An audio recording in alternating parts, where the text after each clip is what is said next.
The thesis we came up for this prompt is when an individual is heavily influenced by their culture and tradition, it will cause them to have different worldviews and ways of living than those around them, swaying their decision making, ultimately leading them to act in ways that period in which the novel had taken place extends from the 1970s to the early 2000s, when the Afghan army overthrew the monarchy led by Zahir Shah and a civil war broke out later on against a new regime with the Taliban Historical and cultural factors that shaped the Kite Runner. First of all, the Soviet-Afghan War from 1979 to 1989. The USSR invaded Afghanistan so they could get a communist puppet state. The USSR deployed hundreds of thousands of troops, while millions of Afghani refugees fled to Iran and Pakistan. Secondly, the war in Afghanistan from 2001 to 2014, the so-called War on Terror by the U.S. This was instigated by Al-Qaeda, led by Osama bin Laden, who are being harbored by the Taliban in Afghanistan. The Taliban brutalized and objectified anyone who spoke out against them, including women. Some cultural factors include the most predominant religion in the novel, Islam. In the novel, there is a religious strife between the two main branches of Muslim, the Sunni and the Shia. Of a time period. The first time period was during the early 70s. July 17, 1973, Daud Khan, who was once served as Afghanistan's prime minister, held a bloodless coup d'etat with the support of a communist party and sections of the army against King Zahir Shah, Khan's cousin, who had been king since 1933. This happened during the time period of Amir and Hassan's friendship and foreshadows the unfortunate events that would later take place in their lives. The next time period is March 1981, when the Soviets invaded Kabul. Soviets involved to support the Afghan communist government with its disputes with the anti-communist Muslim guerrillas through the duration of the Afghan war. This is when Baba and Amir fled to Pakistan with other refugees on a dangerous secret journey. During the government's shift to communism and the 1979 Soviet invasion, over half the population of Afghanistan was forced to flee to many other parts of the world. The Soviets, they remained in Afghanistan until 1989. The next time period is the late 80s. Fremont, California, sometimes referred to as Little Kabul, became a hub of Afghan refugees. The area became full of Afghan-owned businesses. This helps the community preserve.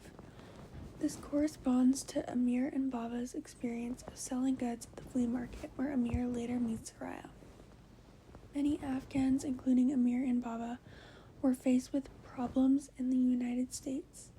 Although Baba was extremely wealthy and high up in Kabul, after transferring to the U.S., professional and educational credentials did not carry over. Family members often lacked English skills. Similarly to Baba, many immigrants had to start working in gas stations as taxi drivers, painting contractors, doing restaurant work, and many other service industry jobs. In June 2001, the next time period, Amir decides he wants to go and visit Rahim Khan as he is very sick and goes to find Hassan's son Sohrab. Through the duration of his time in Kabul, he discovers the volatile time people are experiencing against the Taliban. Kabul had been completely taken over. The Taliban ruled most of Afghanistan from 1996 until October 2001. It is a Sunni Islamist, nationalist, and pro-Pashtun movement founded in the 1990s. They would abuse human rights, torture, and force harsh restrictions on personal conduct by enforcing their own interpretation of Islamic The novel's critiques laws. of beliefs and attitudes. Many characters criticize Afghan beliefs and how they contrast with other cultures. Afghan principles and values. For instance, a Hindi kid was criticizing how Afghans weren't kite fighting with strict rules and regulations. It is said that Afghans are independent people, that Afghans cherish custom but abhor rules, putting customs before anything else. This demonstrates a contrast between cultures and how each group may do things differently. Another example is when Amir and Baba are fleeing Kabul to Pakistan. The exchange between the Russian officer and Baba show how Afghans compare their beliefs with others. The Russian soldier says there is no shame in war. Baba disagrees. After Baba demands the Russian for decency, Karim tells Baba that these Rusis are not like us. They understand nothing about respect and honor. Baba criticizes the Russian for his greed and selfishness, since it doesn't align with Afghan beliefs and attitudes. Nang and Namus, honor and pride, are mentioned multiple times in the novel. It is often used to remind characters such as Amir to follow Afghan customs. At some point, some characters hold on to Afghan traditions to the point where it affects other characters. This is seen in General Tahiri and how he treats his family and daughter. Attitudes towards gender. Baba has a traditional standpoint on how men should behave. As a kid, Amir was constantly pressured by his father because of his interests in literature. Growing up, Amir believed that real men didn't read poetry, real boys played soccer. This leads to Amir questioning his own abilities as a man and not fitting into his father's ideals. Afghan people's double standard of gender. Shown in the novel, there is a clear distinction between how women and men are treated. Amir experiences firsthand the double standard between him and Soraya because of their gender. He expresses how he won the genetic lottery by being born a man. Afghan women are treated more strictly, with expectations of them being obedient, finding a husband, and being a homemaker, and are put under severe scrutiny when they don't align with Afghan beliefs. While Afghan men still have expectations of them, the way they are treated when they make a mistake is less severe, coming out only with a bruised ego or tarnished reputation, while a woman's life could be ruined. Criticism of Islamic extremism. Baba has his own views on Islam and religious leaders. He believes Muslim leaders are hypocrites and questions their authority. He criticizes how they use religion as an excuse to do terrible things and condone their actions. The Taliban commit cruel and inhumane acts against their own people to spread and enforce Islamic belief through Islamic extremism. This demonstrates the hypocrisy within the group. Examples such as massacring the Hazaras, the hanging man in front of the restaurant, the stoning at the stadium, and how people refuse to look at the Taliban as they drive through the streets.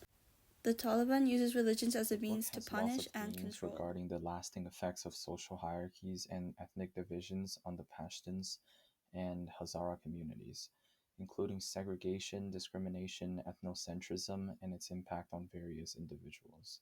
This is shown throughout many parts of the book. First, Asef bullying Hassan as a kid for being a Hazara, a minority group that was commonly viewed as inferior and undesirable. And secondly, near the end of the book, General Tahiri refers to the fact that Sarab was a Hazara being an issue, highlighting the prevalent prejudice held by all Pashtuns against the Hazaras, despite Sarab only being like a young kid. And third, as a kid, Amir faintly understood that Hassan was of a lower status than him, both from being his servant and being a Hazara, leading him to treat Hassan however he wants and occasionally bullying him, knowing that he had complete power and superiority over him. Fourth, Asef has had this ideology similar to Hitler's, where he sees the Pashtuns to be completely superior over the Hazaras, and he wants to exterminate them completely to cleanse Afghanistan, further showing how strong the discrimination is against the Hazaras and how it even affects the little boys who are still in school. And fifth, lastly, Hassan never had the privilege to go to school or get an education because being Hazara had taken away his opportunity at education as minorities weren't respected at that current point in time.